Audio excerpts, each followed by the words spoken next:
la doctora Mariel Pacheco, quien es médico anatomopatóloga con máster en oncología molecular.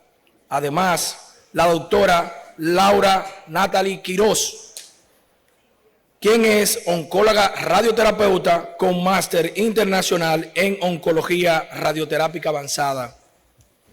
Nos acompaña también la doctora Ircania Castillo, doctora en medicina con diplomado en epidemiología, prevención y control de enfermedades asociadas a la atención de salud.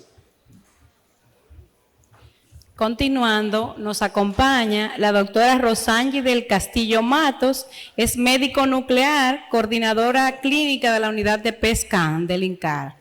También tenemos a la doctora Vanessa Lifonso, médico neumólogo de adulto y nuestra actual secretaria de la Sociedad de Neumología y Cirugía de Tórax.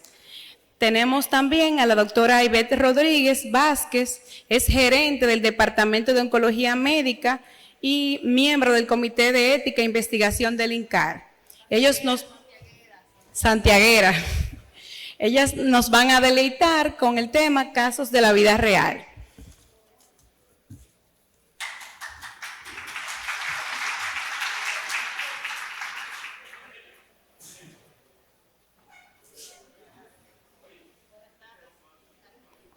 Buenas tardes, un placer. Bueno, en la tarde de hoy vamos a hacer un conversatorio y una presentación de casos clínicos. Vamos a hablar un poquito sobre el cáncer de pulmón. ¿Qué sabemos? Que el cáncer de pulmón es la segunda causa de cáncer en Estados Unidos y es la primera causa de muerte. A pesar de todos los avances, el cáncer de pulmón sigue siendo primera causa de muerte en el mundo. ¿Qué información tenemos en Dominicana? Tercera causa de cáncer, se asocia a cáncer de pulmón y cuando se habla de mortalidad estamos en el tercer lugar. Probablemente ese tercer lugar no sea muy real por parte de su registro y también ocupa el primer lugar como en otros países del mundo. El pronóstico es la etapa, sabemos que etapas más tempranas tienen mejor pronóstico y etapas más avanzadas vamos a tener peor pronóstico. Factores de riesgo, común denominador el tabaco, el 64% de los casos de cáncer de pulmón se asocia al tabaco y a sus diferentes manifestaciones en proceso de juca y todo lo demás. ¿Qué tenemos en el mundo? En Japón, el 42% de los pacientes son diagnosticados en etapas tempranas. Cuando hacemos este análisis en Latinoamérica, solamente un 14% son diagnosticados en etapas tempranas y cuando vemos la incidencia de etapa temprana en México, solamente tenemos 1% de pacientes diagnosticados en esta etapa. ¿Qué diríamos de Dominicana? Probablemente vamos a la par de México con solo 1% de pacientes en etapas tempranas de cáncer de pulmón. Sabemos que uno de los principales determinantes para el pronóstico del paciente con cáncer de pulmón es conocer el tipo histológico de la lesión. Hasta hace poco tiempo, digamos 20, 30 años, clasificábamos el cáncer de pulmón sencillamente como de células pequeñas o de células no pequeñas. Gracias al estudio histológico y a estudios que se fueron añadiendo como la inmunistoquímica, pudimos entonces subclasificar a esos pacientes de células no pequeñas en adenocarcinomas y tumores de células escamosas o carcinomas epidermoides. Pero ¿qué pasa? Que eso no era suficiente. Le estábamos dando el mismo tratamiento a todos los pacientes con adenocarcinomas. Y entonces viene la era de la medicina de precisión, en donde podemos identificar mutaciones distintas que pudieran ser tratadas con medicamentos dirigidos para esas mutaciones. Y es por eso que en el 1987, con el descubrimiento del KRAS, de la mutación de KRAS en adenocarcinomas, entramos en la era de la medicina de la precisión para el cáncer de pulmón. Pero todavía, hasta el año pasado, no teníamos una molécula dirigida contra esas mutaciones que, como vemos, representan más del 20% de los adenocarcinomas de pulmón. Así es que, aunque teníamos el conocimiento de la mutación que más afectaba a estos pacientes, todavía no teníamos la herramienta. Fíjense cómo en los años subsiguientes el perfil molecular de los adenocarcinomas de pulmón, que con la disminución del uso tabáquico, por ende la disminución del carcinoma epidermoide, el adenocarcinoma se ha vuelto el subtipo más frecuente. Fíjense cómo ha cambiado rápidamente el perfil molecular, pasando desde una o dos mutaciones conocidas, dígase KRAS y el EGFR, a tener un perfil de más de 30 mutaciones conocidas. Este panorama que está representado en esa imagen no es el más actual. Tenemos mutaciones de reciente descubrimiento como el NTRK, y que gracias a que la industria farmacéutica se ha mantenido a la par del descubrimiento de estas mutaciones, pues también tenemos medicamentos dirigidos contra ellos. No solo las mutaciones importan, como hemos estado viendo a lo largo de toda la mañana, el perfil inmune de estos tumores también pudiera ser objeto de tratamiento por parte de nuestros colegas los oncólogos. Y para esto tenemos también la identificación de la expresión de PDL1 y de la carga mutacional. Tumores con alta expresión de PDL1 y con cargas mutacionales altas, o sea, con un gran número de mutaciones en sus células, pudieran ser blanco de terapias inmunes que mejoran muchísimo más el pronóstico de las lesiones y de los pacientes. ¿Cuál ha sido la evolución histórica? Probablemente algunos de nuestros profesores en los 70 veía a un paciente con cáncer de pulmón y lo mandaba a mejor soporte médico, porque en ese momento no habían opciones terapéuticas. Sin embargo, en los 80 ya tenemos la inclusión de la quimioterapia y a medida que se ha conocido las vías moleculares del cáncer de pulmón, se han detectado terapias dirigidas y esto ha impactado en aumentar la supervivencia de los pacientes y retrasar la progresión de la enfermedad. Obviamente, a propósito de los torácicos, el EBUS, el PET-CT, todas estas herramientas han ayudado a prolongar el pronóstico y mejorar la supervivencia del paciente. ¿Qué pasó en el 2020? La pandemia fue un arma de doble filo para los pacientes de cáncer de pulmón, porque a propósito de que se hacían tomografías seriadas, encontramos un montón de pacientes que fueron diagnosticados finalmente de cáncer de pulmón.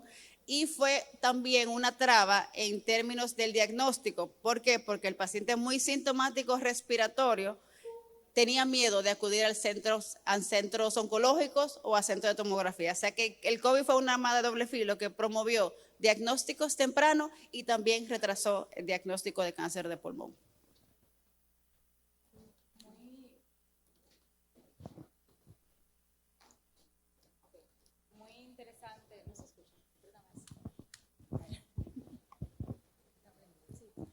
Muy interesante la evolución que ha tenido desde la década de los 70 en cuanto al manejo del cáncer de pulmón, que ha mejorado bastante el pronóstico de estos pacientes. Sin embargo, hay otros factores que impactan de manera directa en este resultado, y ese es el sistema de salud al cual todos pertenecemos y en el cual todos tenemos un rol.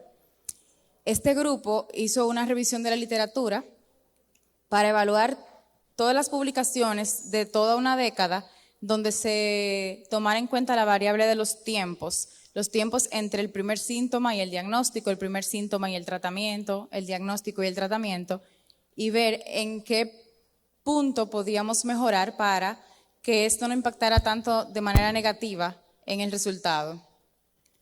Y aquí en esta gráfica podemos ver que increíblemente entre el inicio de los síntomas y el diagnóstico pasaban alrededor de 200 días.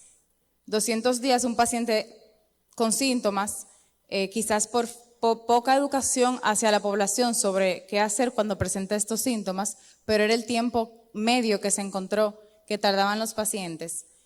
Y ellos concluyeron en el importante retraso en las evaluaciones de los procesos diagnósticos, esa espera de más de 200 días a partir del inicio de los síntomas y el diagnóstico. Ya después que el paciente está diagnosticado, una media de 55 días para una visita entre un especialista y otro. Si vamos sumando la cantidad de especialistas que el paciente debe ver, pues fácilmente pasaban un año entre que el paciente empezaba con síntomas y recibía su primer tratamiento.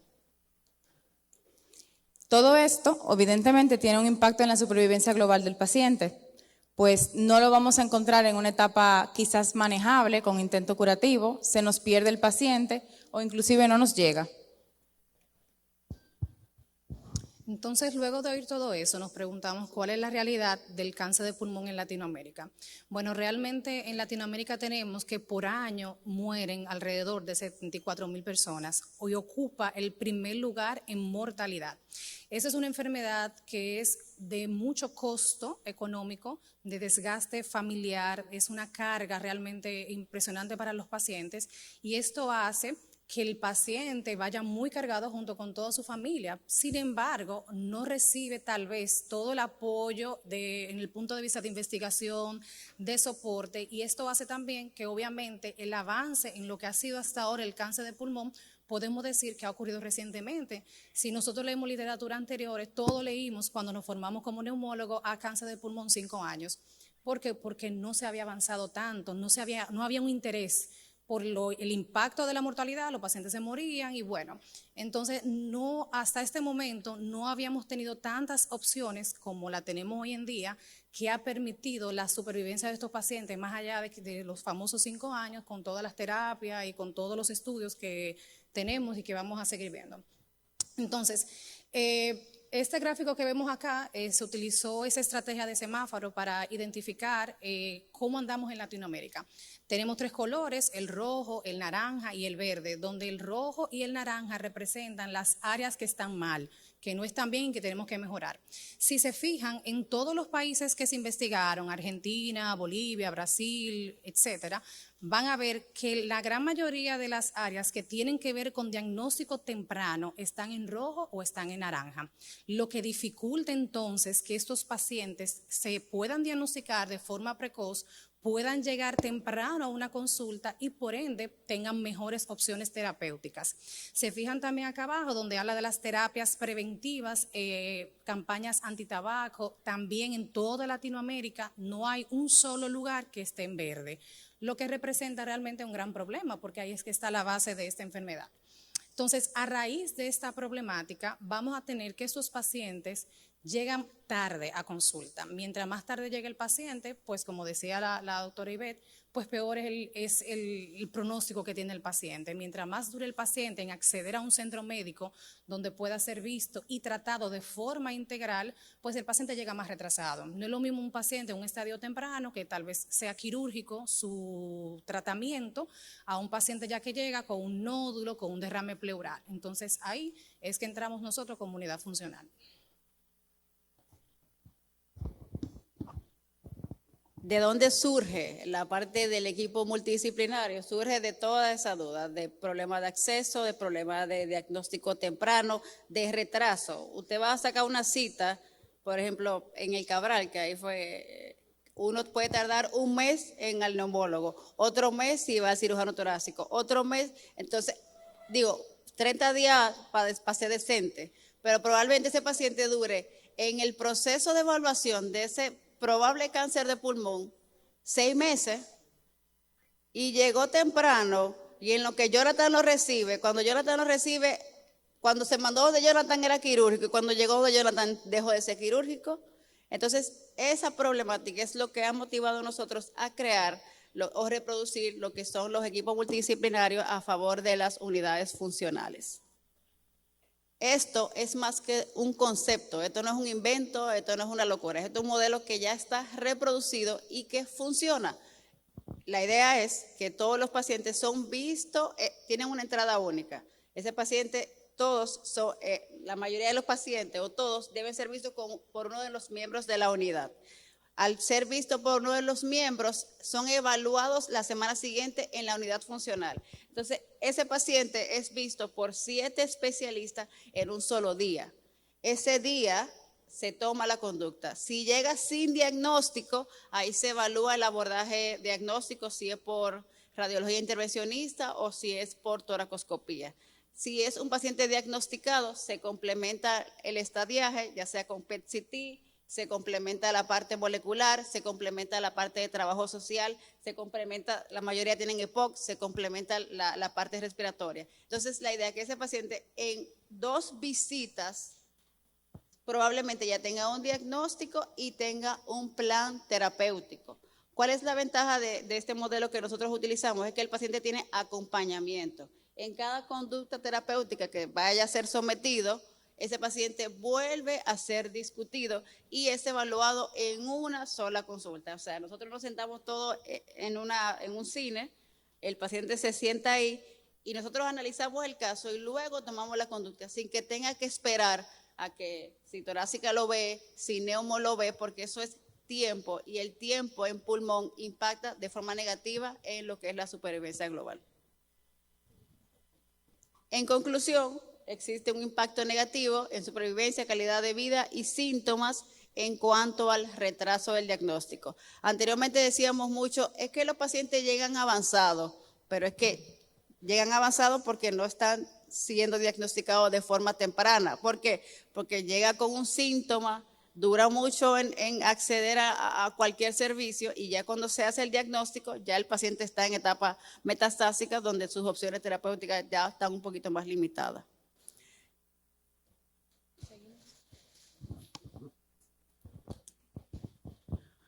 Bueno, pues ahí tenemos una fotografía de parte del equipo de la unidad, parte, porque ahí faltan algunos.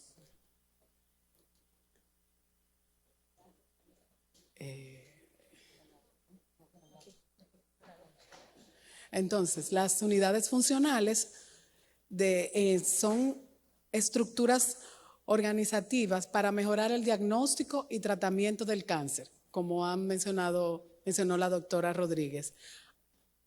Ante la sospecha de cáncer, esta unidad se va a activar.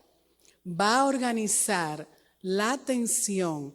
¿Para qué? Para que el diagnóstico sea lo más rápido posible y que en el consenso del equipo pues se tenga ya para el tratamiento. Ahí, como le mencionaba ella, ahí también hay parte del equipo en esa fotografía. Lo que hace la unidad funcional es facilitar y parece repetitivo, pero es precioso lo que se hace semana tras semana, donde ese paciente con la simple sospecha se le hace el diagnóstico lo más rápido posible y preciso. ¿Y eso qué va a hacer? Que va a mejorar y va a venir a tener un impacto positivo en la supervivencia del paciente, que es lo que queremos. Como bien se mencionaron, en una sola reunión, ese paciente recibe a todos los especialistas, a todo el equipo interdisciplinario, y de ahí, pues, el equipo decide el tratamiento primario y la estrategia terapéutica.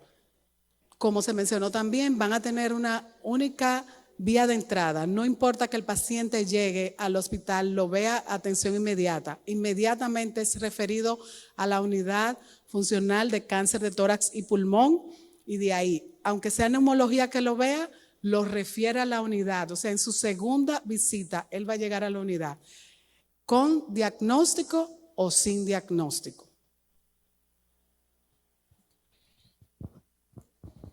Entonces, el rol del neumólogo en la unidad es importante, como podemos ver, porque muchas veces somos, de forma paralela a la unidad, la manera de entrada del paciente. Porque como acabamos de decir, nosotros tenemos un departamento de atención primaria, donde cuando atención primaria capta el paciente con la sospecha, inmediatamente es referido a la unidad. Pero muchos pacientes llegan directamente a la consulta de neumología. Entonces, en neumología, el neumólogo tiene un rol importante en la unidad porque nos encargamos de, como ustedes todos saben, porque es un congreso donde todos somos neumólogos, de lo que es detección y detección de la enfermedad de forma temprana y al mismo tiempo decidir tal vez cuál es la vía más rápida de ese paciente abordarlo, ya sea por estudios endoscópicos, fibrobroncoscopia, si se va a mandar a cirugía torácica, si el paciente hay que ir preparándolo desde el punto de vista funcional porque el paciente va a una cirugía y hay que optimizarlo para que cuando el paciente llegue a cirugía torácica, pues el paciente tenga una mejor función pulmonar y pueda ser llevado a cirugía. También tenemos mucho que ver con lo que son las partes ya posterior a tratamiento, las neumonías que se desarrolla el paciente por las mismas obstrucciones bronquiales, la neumonitis por radiación. Entonces, el rol realmente del neumólogo en la unidad es importante porque no solamente ayuda a lo que es detección, sino también a la parte preventiva. También tenemos una labor dentro del hospital preventiva, tratamos de participar en lo que son las políticas que tienen que ver con las terapias antitabaco. Tenemos en el equipo un psiquiatra que es especialista en adicciones, que todos los pacientes que llegan aún fumando a la unidad se remiten allá para que en conjunto con neumología el paciente pueda salir de este hábito, pueda tener mejor función pulmonar y pueda tener mayor adherencia al tratamiento. Entonces, básicamente eso es lo que hacemos en conjunto en la unidad.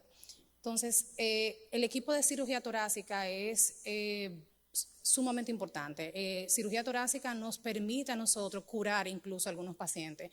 Los pacientes que llegan en estadio temprano tienen la oportunidad de ser operados y si realmente se capta a tiempo, el paciente puede ser curado.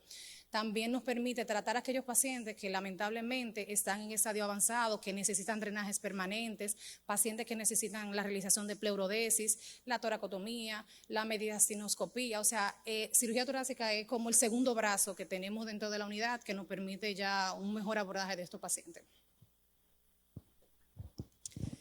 Bien, uno de nuestros miembros importantes también en la unidad de pulmón es el radiólogo intervencionista. Sabemos que los radiólogos son muy importantes en la detección, para la evaluación de las imágenes, buscando las características de las masas, pero nuestro radiólogo intervencionista tiene el rol también de hacer las biopsias percutáneas. Lamentablemente recibimos pacientes con masas muy grandes, ese es casi el común denominador, y esas masas que muchas veces son periféricas son fácilmente abordables por una biopsia percutánea. La radióloga intervencionista intenta tomar suficientes muestras, suficiente tejido para todo lo que nosotros los patólogos tenemos que estudiar, que cada vez es más. Entonces, después de que tenemos la muestra, ya sea por cirugía torácica a través de las imágenes endoscópicas o a través de la radiología intervencionista, entonces empezamos con el estudio histológico. Ahí les presento a la doctora Castillo, que es nuestra radióloga intervencionista de la unidad. Entonces, ella nos extrae estos cilindros de tejidos que nosotros llevamos al microscopio y a partir de ahí entonces podemos hacer el análisis. En el caso de aquellos pacientes que recibamos las piezas directamente desde cirugía, pues no solo vamos a clasificar el tumor, sino que los patólogos debemos dar información importante sobre el estadiaje y sobre el estado de los márgenes quirúrgicos. En nuestra institución, en el INCART, nosotros contamos también con biopsias intraoperatorias en el caso de que los cirujanos torácicos consideren que el tumor está muy cercano del borde de resección. Rápidamente podemos congelar algunos cortes y mientras el paciente aún está en el quirófano podemos darle información importante que le pudiera ayudar a modificar la técnica quirúrgica en el mismo momento. Entonces, una vez tenemos la pieza, damos los datos interesantes para el oncólogo desde el punto de vista del estadiaje, pero también si son pacientes que ya han recibido terapias neoadyuvantes, podemos dar información acerca de la respuesta que tuvo ese tumor al tratamiento, lo que va a guiar la segunda fase del tratamiento oncológico. La parte histológica la vamos a complementar con estudios moleculares y como les decía al principio, muchas de estas mutaciones ya tienen un blanco molecular, un tratamiento dirigido contra ellos y por lo cual entonces nosotros hacemos determinación de mutaciones de primera línea como EGFR, ALK, ROS1 y lo unimos con la identificación de marcadores para inmunoterapia como el PDL1. ¿Qué es lo próximo en la patología? ¿Qué es lo que buscamos implementar y traer a nuestro medio? Que de alguna u otra forma ya estamos haciendo. Está la secuenciación de nueva generación. Sabemos que en pulmón adquirir tejido es difícil. No siempre tenemos grandes cantidades de tejidos para hacer las 20 mutaciones que quisiéramos, para hacer todos los estudios que necesitamos. La secuenciación de nueva generación permite que con un solo estudio, con una sola pasada por la máquina, podamos identificar hasta 200 mutaciones. Al momento no tenemos tratamiento para todas esas mutaciones, pero a veces hay mutaciones que encontramos que nos van a hablar sobre el pronóstico del paciente, que son mutaciones que le darían un peor impacto en la sobrevida del paciente. Otra de las herramientas que ya también estamos usando es la biopsia líquida. Imaginémonos que tenemos un paciente que ya ha recibido tratamiento, que es un paciente que está en muy malas condiciones, que está haciendo resistencia a la terapia y que no podemos volver a abordar, que el radiólogo intervencionista o nuestros cirujanos torácicos no pueden volver a tomar tejido. Entonces, con una muestra de sangre, en el futuro sería de orina o de saliva, vamos a poder, y ya de hecho lo hacemos, identificar células del tumor que andan circulando por nuestro cuerpo e identificar mutaciones que le estén confiriendo resistencia a los tratamientos, y de esa forma, con esa muestra de sangre, tal cual se hace un hemograma, el oncólogo puede definir una nueva terapia para ese paciente que le ayude a sobrepasar esa resistencia que está haciendo. En el futuro usaremos esta biopsia líquida para muchísimas más aplicaciones, pero al momento la estamos usando para identificar las resistencias.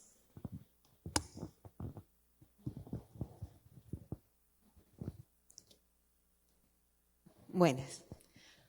El papel del médico nuclear en la unidad en la actualidad es algo muy importante, ya que el PET-CT, la tomografía por emisión de positrones, ha venido a revolucionar la etapificación en la oncología, sobre todo en el cáncer de pulmón.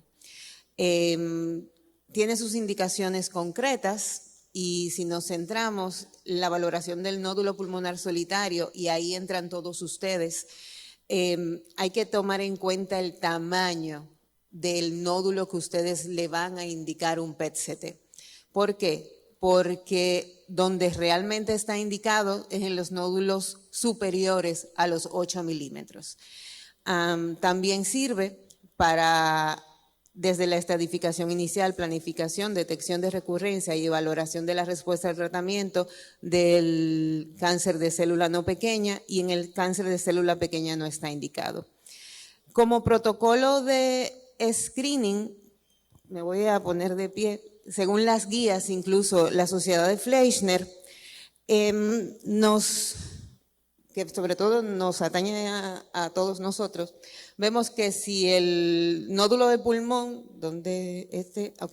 el nódulo de pulmón tiene un tamaño de 8 milímetros a 15 milímetros, se puede seguir con PET, considerar PET, y siempre considerar PET por encima de los 15 milímetros. Ahora, cuando ustedes reciben el informe del PET de este nódulo que tiene una baja sospecha de malignidad, no sigan a ese paciente por PET, porque no va a volver a captar. Si ya no me captó en primera instancia con este tamaño, menos de ese tamaño no va a captar. No se sigue por PET. Ese paciente hay que seguirlo por tomografía de baja dosis. Ustedes lo siguen ya sea a los 3 meses, ya sea al año, pero no repetir el PET, porque ese paciente, estamos hablando de un estudio un poquito costoso, entonces no le va a aportar un beneficio al paciente. Ahora, cuando ese PET, ya sea de 8 a 15 milímetros, ese nódulo, o por encima de los 15 milímetros, tiene una alta sospecha de patología maligna, hay que biopsiar por obligación. Ahí es cuando realmente esta técnica diagnóstica cobra su importancia en la valoración del nódulo pulmonar solitario. Ya luego, el papel de la unidad, la captación de la FDG, de la fluorodesoxiglucosa, que es un análogo de la glucosa, que es con lo que hacemos la mayoría de los PETs, tiene un papel vital, de acuerdo a la guía de la NCCN, para la valoración del riesgo, de cuál va a ser el pronóstico de ese paciente. En el INCAR tenemos la ventaja de que al tener una unidad funcional, inmediatamente ese paciente ya ha sido valorado. Esto es un video que yo mandé al grupo de WhatsApp de la unidad y lo pongo tal cual porque es ese paciente se valora en la unidad, se manda a hacer por el corredor interno con el sello de la unidad, ese paciente hay que citarlo inmediatamente, Yo veo al paciente e inmediatamente ese paciente todavía no lo han desmontado de la camilla del PET. Ese video ya está en el WhatsApp de la unidad.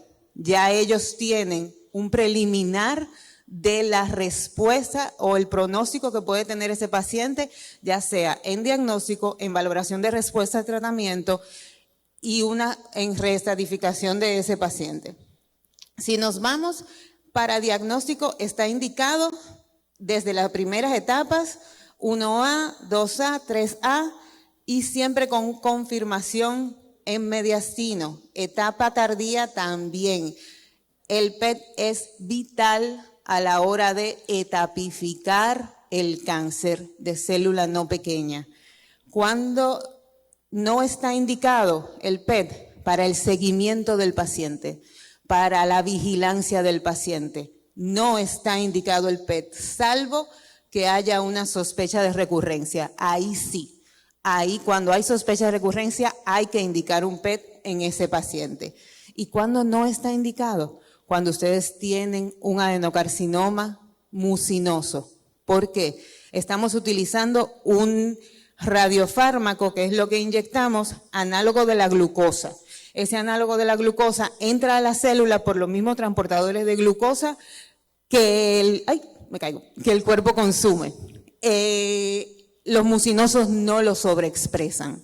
Entonces, yo tengo tremenda masa que obviamente todos la podemos ver en la tomografía, pero yo no puedo ver la masa en el TAC, entonces en el PET. Es muy, vamos a decir, contradictorio que una masa tan grande no capte el radiotrazador cuando es muy obvia, pero todo depende de la histología tumoral.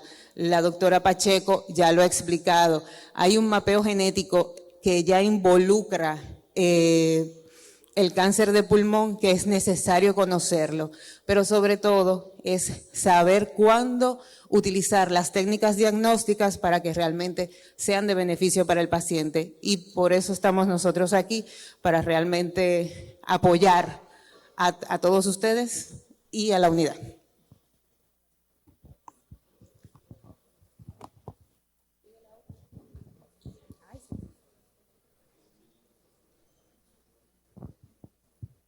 Muy bien, entonces cuando ya nosotros hemos decidido dentro de la unidad cuál va a ser el manejo del paciente, cuando el paciente requiere la radioterapia, fuera del ámbito de radiooncología, están estas preguntas: ¿qué, cómo, cuándo, dónde? Y rápidamente, por el tiempo, voy a explicar muy superficialmente lo que es. La radioterapia es una modalidad terapéutica dentro del área oncológica que utiliza las radiaciones ionizantes para tratar el cáncer, pero también condiciones benignas, inclusive condiciones funcionales. Y más del 80% de los pacientes con cáncer, a lo largo del proceso de la evolución de su enfermedad, va a recibir radioterapia, ya sea de manera definitiva o de manera paliativa. ¿Cómo actúa? Pues el paciente no queda siendo un muñequito radiante, sino que el haz de radiación incide sobre el núcleo celular y rompe la doble cadena de ADN de una manera directa o indirectamente, produciendo radicales libres que van a tener una serie de eventos que llevan a la muerte celular. La radioterapia es un proceso es una unidad dentro de la unidad. Es un proceso que involucra no solamente al radiooncólogo, sino también al físico médico, que inicia con la prescripción del tratamiento, donde se decide la dosis, la técnica, el fraccionamiento. Luego se adquieren las imágenes sobre las cuales vamos a hacer la planificación, que es la simulación, para contornear, que es literalmente dibujar todas las estructuras, que el físico médico haga la planificación, se evalúe el plan y se apruebe. Puse esta foto aquí, la central, que es una herramienta muy importante que utilizamos, que se llama histograma dosis-volumen, sobre la cual vamos a evaluar qué volumen de cada órgano recibe qué cantidad de dosis. Y de esta manera podemos aprobar o no un plan. Entonces, hay unas instituciones que han establecido estos valores que debemos cumplir para evitar que el paciente tenga alguna toxicidad. Cuando no los podemos cumplir, pero hay que tratar al paciente, pues ya uno sabe cuál va a ser el efecto secundario que va a tener el paciente de antemano. ¿Cuándo aplica la radioterapia? Cuando lo decide el equipo multidisciplinario. En general, en cáncer de pulmón es en todas las etapas. Puede ser de manera definitiva o radical, inicial junto con quimioterapia, puede ser luego de una cirugía, si el paciente tiene criterio, y sería adyuvante, antes de una cirugía, neoadyuvante, cuando el paciente recae, o de manera paliativa. Podemos hacerlo con radioterapia convencional, que viene siendo un fraccionamiento de 1.8 a 2 Gray por día, o podemos utilizar la SBRT, que la menciono porque es una alternativa en pacientes en etapas tempranas que por su condición respiratoria no califican para cirugía o que simplemente la rechazan. Esos pacientes podemos hacer una SBRT, que es la radiocirugía extracraneal, tumores muy localizados, de volúmenes pequeños, utilizando un hipofraccionamiento extremo, o sea, una dosis fracción más alta. Se hace en una o pocas sesiones, generalmente entre 3, 5 y hasta 8, hay descrito. Ya lo de alto gradiente de dosis es algo muy técnico. Y esto que dice IMRT, VMAT e IGRT son diferentes técnicas que nosotros utilizamos y que la van a ver por ahí, que básicamente tienen que ver con la conformación de las dosis. Esto es un ejemplo de un paciente muy interesante porque ese paciente tuvo un cáncer de pulmón hacía 20 años del lado derecho. En ese momento lo manejaron con quimioterapia, radioterapia y una neumonectomía fuera del país, y 20 años más tarde hizo una lesión en el pulmón izquierdo, que ya no la consideramos metastásica, sino otra primaria. Obviamente por las condiciones del paciente, de que le falta un pulmón, un señor muy mayor, no fue operado a pesar de que la lesión era muy pequeña, y le hicimos una radiocirugía. Aquí no tengo la imagen del PET posterior, pero se hizo un PET luego del tratamiento. El paciente se vigila fuera del país y la lesión ya no tenía metabolismo, lo que implica que aunque se veía morfológicamente en la tomografía, no estaba activa. El término de radioterapia adaptativa también lo traigo a colación porque cuando uno inicia un tratamiento de un paciente que tiene una lesión muy voluminosa, lo ideal, cuando son lesiones que responden rápido, es durante el tratamiento replanificar ese paciente de manera que podamos disminuir los volúmenes de tratamiento.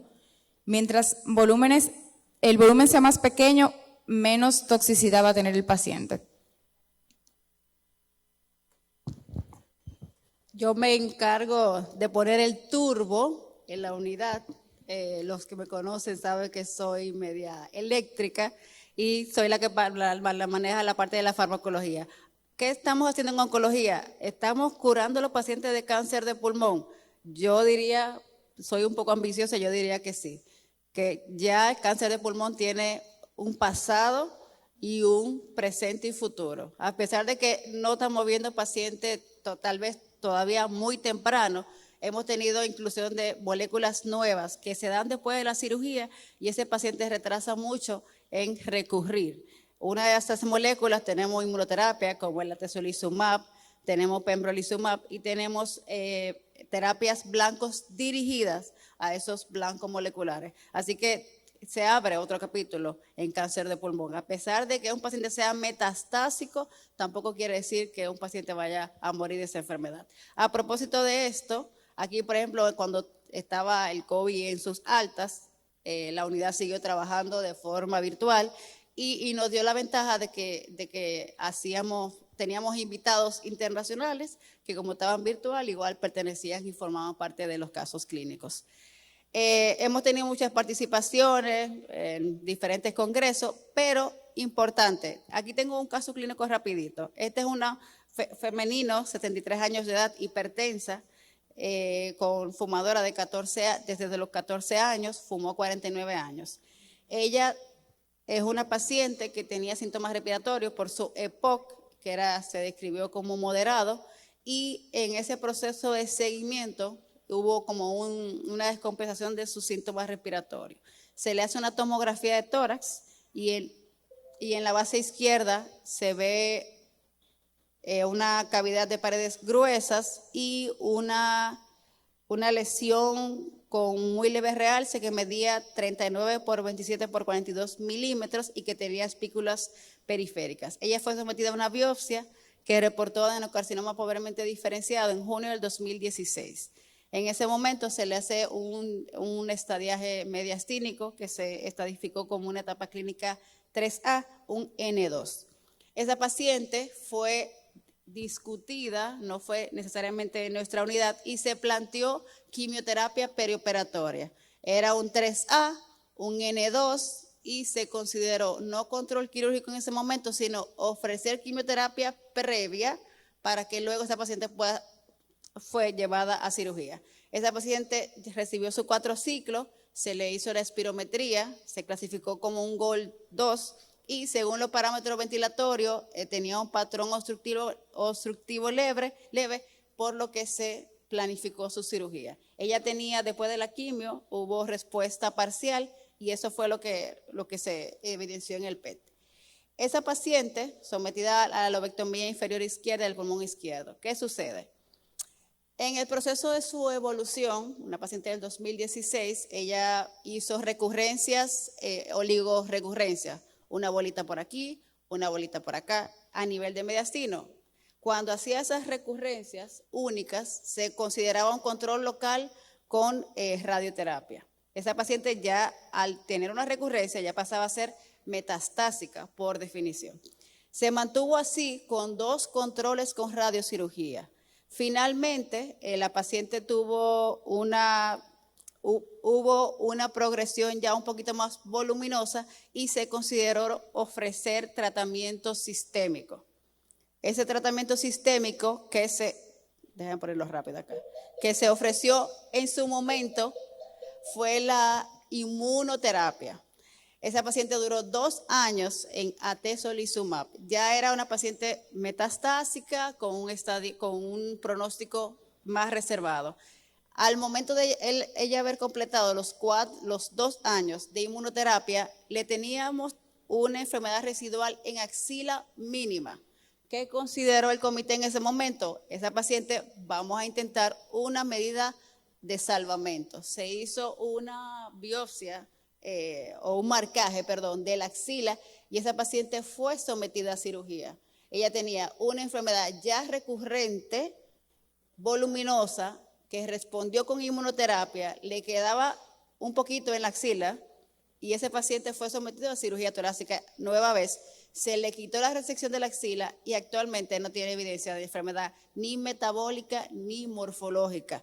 Entonces, por eso es que yo digo, un paciente, a pesar de que pueda ser paciente con cáncer de pulmón metastásico, podemos curarlo. Entonces, a propósito de la inclusión de estas nuevas moléculas y de insistir, nosotros nos reunimos y si el torácico me dice que no, yo le busco la forma de que me diga que sí. Y es eso, motivar. Si el neumólogo me dice que la espirometría no le da, mejórala. Búscame la forma de que esa FB1 mejore. ¿Por qué? Porque es un beneficio que estamos buscando para el paciente. Para mí es más fácil decir que Jonathan me diga, no lo vamos a operar, y yo quedarme tranquila, pero no. Probablemente si yo le digo a Leslie, óyeme, ayúdame a que esa función respiratoria mejore, Jonathan se queda convencido, yo tranquila, y eso es lo que estamos haciendo en la unidad funcional. Entonces, gracias. ¿Cómo? Ay, perdón, ya.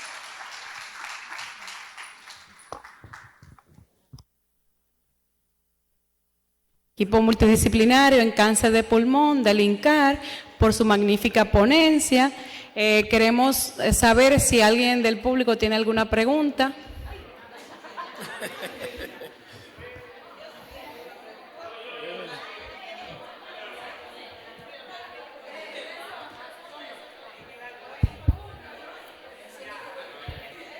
Tenemos 3 preguntas. Bueno, de verdad que la felicito. Ustedes tienen una buena unidad, ¿sabes? El gusto mío sería tener una unidad como ustedes, ¿verdad? Pero la realidad de nosotros, lo del Cibao, es diferente. Lamentablemente. Porque nosotros no podemos contar con esa unidad. Y de verdad que quizá el problema del paciente de que llegue tarde al diagnóstico no es propio del neumólogo, sino del médico previo que lo ve, que son los clínicos. Y muchas veces es el problema. Cuando llegan a nosotros, por ejemplo, nosotros tenemos una unidad más o menos formada en el Cautivae, la mayoría de los pacientes llegan ya en estadio 3, 4 o que no pueden hacer muchas cosas. Y lamentablemente son pacientes que sí han buscado ayuda, pero el médico que lo vio previamente quizá no lo toma en cuenta. ¿Qué ustedes están haciendo fuera del INCAR para que nosotros, Santiago, San Francisco, que tiene oncólogos, pueda mejorar esa condición? Tengo varias preguntas. Seguro. Te voy a dar mi teléfono. Es difícil enviar a un paciente de Santiago a Santo Domingo. Es muy difícil. Y tienen que tener pendiente que en Santiago tenemos un solo cirujano torácico que está en un solo centro. También. Nosotros no podemos sacar de mi clínica a un paciente para enviárselo a él porque me podrían llamar la atención. Eso es una desventaja que tenemos. Otra desventaja, en Santiago, a nivel público de trabajo, una biopsia dura 10 días para entregarme el resultado. Eso es desventaja. Y los centros oncológicos de Santiago, para ponerle una cita a un paciente y valorar de hacerse una biopsia, tarda hasta 2 meses para llegar a mi diagnóstico. Porque yo soy el que le hago la biopsia al oncológico y cuando llegan a mi mano, 2 meses en el oncológico dando vuelta. Entonces, me gustaría saber qué usted está haciendo para que mejore eso fuera del INCAR, porque nos gustaría que tenemos una ayuda a todos para que eso mejore. La otra pregunta es, yo he hecho biopsia líquida. Sería bueno que expliquen en qué momento usted decide hacer una biopsia líquida, porque no todos los pacientes se benefician de una biopsia líquida, y yo sí le he hecho, y tengo pacientes que sí han beneficiado, pero quizá muchos de ellos quieren saber cuándo hacer una biopsia líquida. Y las pruebas moleculares, otra pregunta es, los pacientes, las pruebas moleculares en nuestro país tardan unos días en llegar, varios. Cuando usted tiene un diagnóstico de un cáncer de pulmón, un adenocarcinoma, que a quien se le hace esas pruebas, y el paciente quizás necesite tratamiento, ¿ustedes esperan la prueba molecular para iniciar la quimio o inician quimio y cuando llegue el resultado entonces toman otras consideraciones? O sea, si el paciente tiene diagnóstico de cáncer, de adenocarcinoma, le mandan a hacer las pruebas moleculares, ¿inician quimioterapia antes o esperan que el paciente llegue a la prueba molecular? Gracias. Ese el inicio va a depender de los síntomas. Por ejemplo, recibimos muchos pacientes con metástasis cerebrales, están como en boga, y justamente los pacientes metastásicos cerebrales son los que tienen más potenciales de mutaciones. Entonces, cuando vienen con metástasis cerebrales, comenzamos a manejar la parte clínica, la parte de radioterapia, y eso nos da un plazo para comenzar, para solicitar las pruebas moleculares. Pero si un paciente tiene un derrame pleural y estamos sintomáticos, nosotros no esperamos una prueba molecular. Comenzamos con quimioterapia y como hay evidencia de combinar quimio con inmunoterapia, uno le combina la inmuno, ya después cuando venga la información del PDL1, o de hecho hay información de darle quimio inmuno independientemente de esos marcadores de PDL1. O sea que afortunadamente hay muchas opciones. Quedarse esperando con un paciente sintomático, como que eso como que no funciona.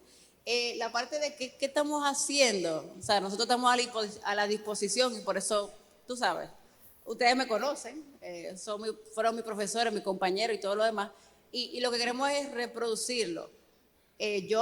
Cada quien tiene que poner mucho de su parte, porque nosotros, esto fue contra viento y marea, o sea, nosotros no nos pagan más de que por la unidad. Eso es motivación. A nosotros no nos pagan más de que por la unidad. Nosotros trabajamos más, eso sí.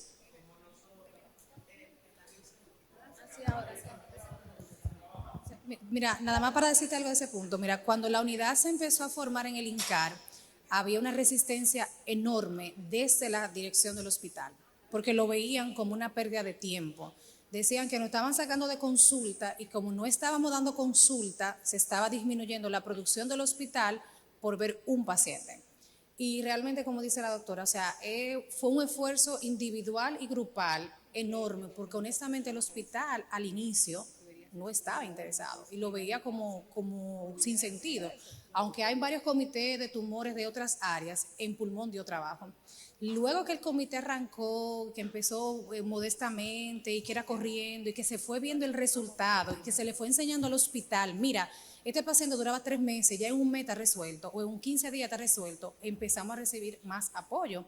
Y también, a medida que la unidad se ha dado a conocer, recibimos mucha referencia externa. Entonces, mientras más pacientes llegan requiriendo la atención en la unidad a la dirección, pues la dirección pone atención y dice, bueno, pues todo algo está funcionando. Pero realmente el inicio fue difícil, muy difícil.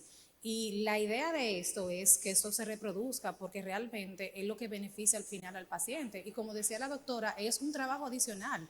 No nos pagan más por eso. Cada quien tiene su sueldo base y punto.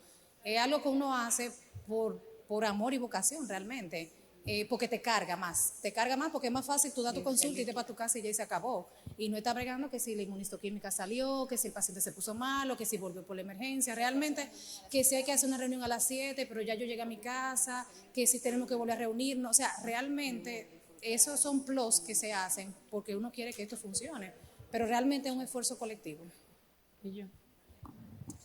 Y la verdad es que estamos en la disposición de compartir nuestra experiencia y ayudar en la formación de cualquier equipo multidisciplinario que quiera instalarse, no solo aquí en el Cibao, sino en el este, en el sur, donde quiera. Dio trabajo, tuvimos que rogar para que nos dejaran ver los pacientes. Decirle, lo vamos a hacer en nuestro propio tiempo, pero déjenos crear una experiencia porque esto funciona en otros países y lo que queremos es disminuir el tiempo de los pacientes que estaban llegando todos avanzados. Cuando nosotros recibimos pacientes tempranos, para nosotros es una alegría porque ya sabemos que la unidad está funcionando y que está dando sus frutos y son pacientes que quirúrgicamente los podemos solucionar. Con respecto a la biopsia líquida, tenemos que hacer 2 diferencias. ¿Qué es una biopsia líquida y qué es una biopsia de líquido? Normalmente un paciente con un derrame pleural que tal vez tenga una masa que no sea muy abordable, ya sea por la posición de la masa o por la condición del paciente, que no lo podemos biopsiar, una buena herramienta es la punción de líquido y con eso nosotros intentamos hacer una biopsia. ¿Qué hacemos?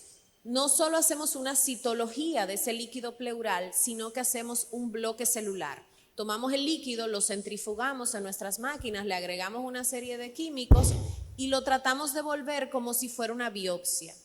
Cuando tenemos células ahí, podemos mandar a hacer todos los estudios que ya yo les comenté, inmunistoquímica, molecular, etcétera, y se convierte en una muy buena herramienta para la unidad. Ahora, por el otro lado, la biopsia líquida la tomamos de sangre. ¿En qué momento? No para diagnosticar el paciente, todavía no estamos ahí. En 5 años tal vez, pero todavía no estamos ahí. ¿En qué momento tomamos biopsia líquida? Tomamos esa muestra de sangre cuando tenemos un paciente ya diagnosticado con un ADC de pulmón que tal vez tiene una mutación EGFR que la doctora le ha estado dando anti-EGFR y el paciente le desarrolla resistencia. Ya yo conozco la mutación de ese paciente y ahora dentro de ese gen EGFR yo voy a buscar una nueva mutación que está provocándole un bloqueo al tratamiento de la doctora y de esa forma ella puede entonces cambiar el tratamiento. A eso es que nos referimos con la biopsia líquida, aunque también hacemos biopsia de líquidos. Tercera pregunta. Yo sé que ustedes son muy jóvenes, parecen. Pero, la unidad. Y he visto que han avanzado bastante en Santo Domingo en eso. O sea, los santiagueros tienen que ponerse las pilas. Tienen 7 neumólogos en Cabral, 7 neumólogos en Cabral. Entonces tienen que empezar. Pero las estadísticas de ustedes, ¿cómo van? ¿Cómo andan? Por ejemplo, en pacientes con un nódulo que se operó, que se le dio radio, quimio, igual que con nódulos pulmonares con metástasis, ¿cómo van? Y por otro lado, me pregunto yo, ¿cuándo la medicina nuclear va a empezar a valorar? Nosotros tenemos un dolor de cabeza con un nodulito que vemos de 3 centímetros en el pulmón. ¿Cuándo es que vamos a empezar a hacer el diagnóstico y no esperar 6 meses para hacer la próxima tomografía o 3 meses o 6 sino identificar que ese nódulo es maligno automáticamente, o sea, que capta glucosa o lo que sea. ¿Cuándo medicina nuclear va a empezar a ver, nosotros nos quitemos ese mono de encima de esperar? Son dos preguntas, ¿eh? ¿Y cómo van las estadísticas? Es la primera. Mire, al principio la mayoría de los pacientes venían en etapa clínica 4. Eso fue hace como 5 años. Tenemos como 5 años. Y ya hemos cambiado un poquito el porcentaje. Ya tenemos altas, o sea, un 5 o 6% de pacientes que llegan a etapas tempranas que son quirúrgicas. Ahora lo que estamos recibiendo también, etapas tempranas no operables. Entonces tenemos pacientes, etapas tempranas quirúrgicas no operables y etapas tempranas quirúrgicas, hasta un 5%, que eso era nunca pensarlo. También estamos recibiendo muchas pacientes etapa 3, N2, etapa 3A, etapa 3B, que le hacemos quimioterapia perioperatoria y luego son llevados a cirugía. O sea que el grupo de pacientes se ha modificado mucho a favor de recibirlos en forma temprana. Estamos cambiando un poquito las estadísticas porque de verdad que cuando comenzamos era todo etapa clínica 4. Y creo que yo vi al doctor Rancier, que es uno de los que ha motivado mucho la referencia de los pacientes con los residentes del Gautier para la fila de la formación. Con respecto al tiempo del diagnóstico, nosotros estábamos al principio recibiendo muchos pacientes que habían tenido broncoscopias no diagnósticas en 1, 2 y hasta 3 ocasiones. Pacientes que habían invertido de 3 a 6 meses sencillamente para obtener un diagnóstico. Gracias al apoyo que hemos recibido de otras instituciones hermanas de nuestro sistema de salud, en donde ya esos pacientes, desde que tienen la masa sospechosa, nos lo envían. Intentan hacer una broncoscopia diagnóstica, tal vez no la logran, pero no siguen intentando, sino que nos lo envían. Hacemos la biopsia percutánea. Nosotros hemos logrado bajar el tiempo del diagnóstico, desde el momento que llegan a nuestra institución hasta el momento que llegan a recibir tratamiento, entre 21 y 30 días. Y estos son pacientes que ya tienen el diagnóstico, la inmunohistoquímica y la molecular en solicitud, que muy probablemente antes de los 45 días, si ese paciente tiene una mutación, ya está recibiendo su tratamiento dirigido. Entonces, ha sido dramático. Pacientes que tenían de 6 a 8 meses esperando para un diagnóstico inicial de biopsia, a 45 días máximo un paciente con resultados moleculares. Y nosotros planeamos, espero que antes de fin de año, teniendo todas las pruebas ya in-house en el hospital, en la institución, disminuir ese tiempo aún más. Mi meta es bajarlo antes de los 15 días.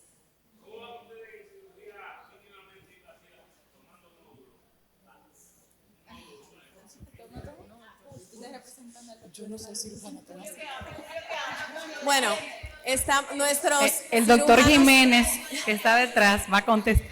No, pero nuestros cirujanos torácicos no nos han podido acompañar a esta reunión. Pero el doctor Jiménez tal vez nos pueda ayudar. Sí, doctor. Buenas tardes. Gracias.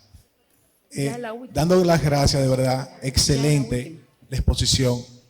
Y sobre todo, que den a conocer qué se está haciendo en cáncer de pulmón.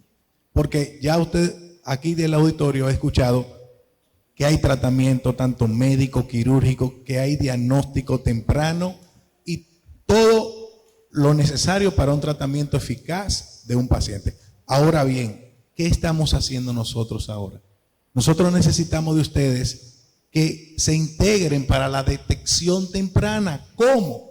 Cuando usted ve un paciente con una lesión sospechosa, no la minimice. Tenemos un escenario donde tenemos múltiples enfermedades infecciosas que afectan los pulmones, entre ellas tuberculosis, que dejan muchos nódulos, cicatrices y imágenes inflamatorias, pero a veces minimizamos eso y eso puede esconder un cáncer de pulmón. Por ejemplo, aquella imagen típica de vidrio esmerilado, una infección intersticial, inflamación. A veces el paciente lo ven una consulta, a veces lo tratan como una neumonía, dura 15 días, un mes, le hacen una tomografía, sigue ahí. Mande ese paciente, ya tenemos la unidad del INCAR y la unidad del oncológico Heriberto Peter trabajando para eso. ¿No tiene cirujano torácico? Bueno, allá hay. Pero en el país hay cirugía torácica. En el este hay. En Santo Domingo hay y en Santiago hay. Y para esos pacientes es la oportunidad que tenemos que entre a una unidad y pueda ser tratado de manera, una manera integral, que es lo que necesitamos. Por eso cada neumólogo que está aquí, cada médico, porque eso es algo del médico, el cribado es algo médico, de la detección, si usted tiene sospecha con la historia clínica, la imagen radiológica, envíelo.